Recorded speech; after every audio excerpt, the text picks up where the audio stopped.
So, welcome back to another episode of the Self-Development with Tactics podcast.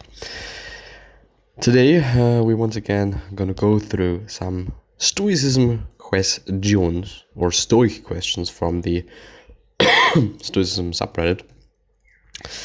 Let's have a look, I'd say. The best video I've seen on the Stoic ideal and Marcus Aurelius, a brief lecture by Dr. Sugreue. So you can Google it, not gonna go through it. If you're interested, you as a box. Today's meditation brought forward a thought I'd like to share. When I'm at my best, I'm like a nice wooden box. I won't change to accommodate things that don't fit or conform to my value, and I'm actually content, full or empty. Like me at my best, the box has value regardless of content. It sounds a bit strange.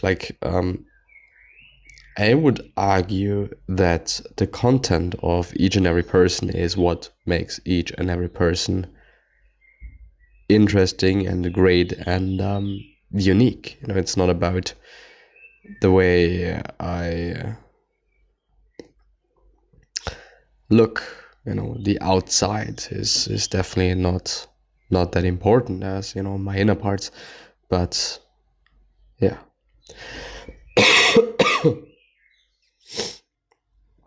You have control. Before every action, remind yourself that you always can act with beauty, which is good, and avoid acting with ugliness, which is evil. For no man can impose ugliness onto you. Yes, this is the case. Nobody makes you feel a certain way. It is always oneself. It is always what I decide or you decide on how to react. You know, something happens. Of course, it might be a trigger, but it is not the reason why you are reacting in this certain way. There's a brief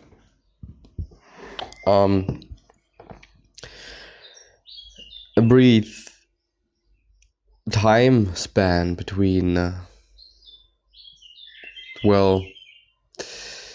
one reacting, you know, doing something, action, and this quote-unquote trigger, this thing that happened, whatever might have happened. Should a Stoic live as an ascetic/cynic person? As far as I know, there is cynics as another philosophy. But yeah, anyway. As I understand, I think the argument can be boiled down to this. Aesthetics or ascetics or something. A good example is Diogenes. Despite him being a cynic, got rid of all the extras in life. Good-looking clothes, belongings, money, and tried to acquire what is only necessary for survival so that they can focus on what really matters for them, which is peace of mind, acceptance regarding worlds, self-confidence, and such. This philosophy assumes that sadness itself comes from losing what you have, and thus you should get rid of every belonging you can. To minimize sadness. This on the surface makes sense, and it is why it's argued that a Stoic should live an ascetic life as well.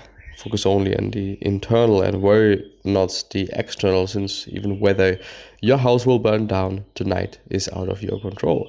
However, I believe a simple elaboration on that assumption is needed, one that changes many things. I say that sadness itself comes from losing what you didn't expect to lose. In the previous assumption, only thing you could do was getting rid of the non-essentials as to not fear losing them, and sadness from losing the essentials was unavoidable. Here you can repair without jettisoning, everything you have.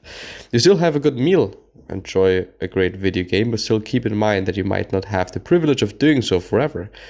You still talk with your friends and trust them, but mentally prepare for the day they might not be there for you. Thus, do you prepare with philosophy, be it meditation or actual practice like going camping without any electric devices or sleeping on the floor for a day. Period. When giving your child or wife a kiss, repeat to yourself, I am kissing a mortal. You still fight for change in the world fighting climate change, peacekeeping, all the troubles of the 21st century humans, but to make peace with the worst outcomes. And thus life as a whole becomes this game where exactly what you expect to happen, which is fine by you at this point, or something above your expectations, happens. Or happen. A beautiful bonus: prepare for the worst, hope for the best. The bonus of choosing this path compared to asceticism is that the little power you have over the external might actually change things as well and let humanity, including you, prepare for things easier by making those things better in the first place. Also, this supports the idea that Stoics should be socially active people rather than apathetic and dead inside, since you get to participate in human society without putting yourself too much at risk, as ascetics actually avoided human interaction. What do you say? There are 5 comments.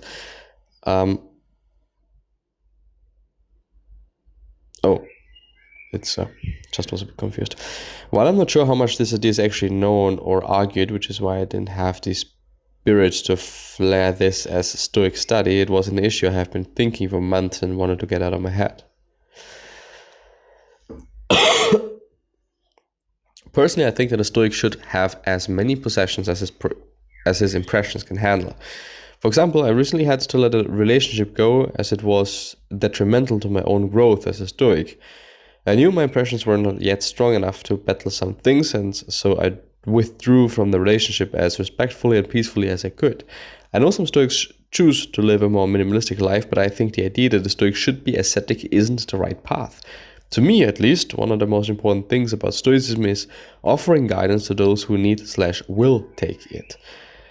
I can find the quote, but to paraphrase. Epictetus said something along the lines of, "The only friend to a Stoic is a Stoic, and there is no better way to find a Stoic than to help mentor and guide one onto the path yourself. Welcome those whom you are capable of improving. The process is a mutual one. Men learn as they teach." Seneca. It is very crucial as Stoics that we welcome others into our lives while being wary of those who exhibit traits that could potentially harm our own growth. As for physical items, the same goes. If you cannot bear the reality of your brand new Bugatti getting totaled, then you should never come to that reality. If you can't deal with the reality of your brand new $4,000 gaming PC breaking as soon as you get it, then that reality should never come to be. It is important that we know our limits and our impressions. If we cannot yet handle the loss of a certain object or person, then we should not seek these things. And with this being said, I'm gonna end the episode here. I wish you the best and hopefully see you soon. So, bye-bye.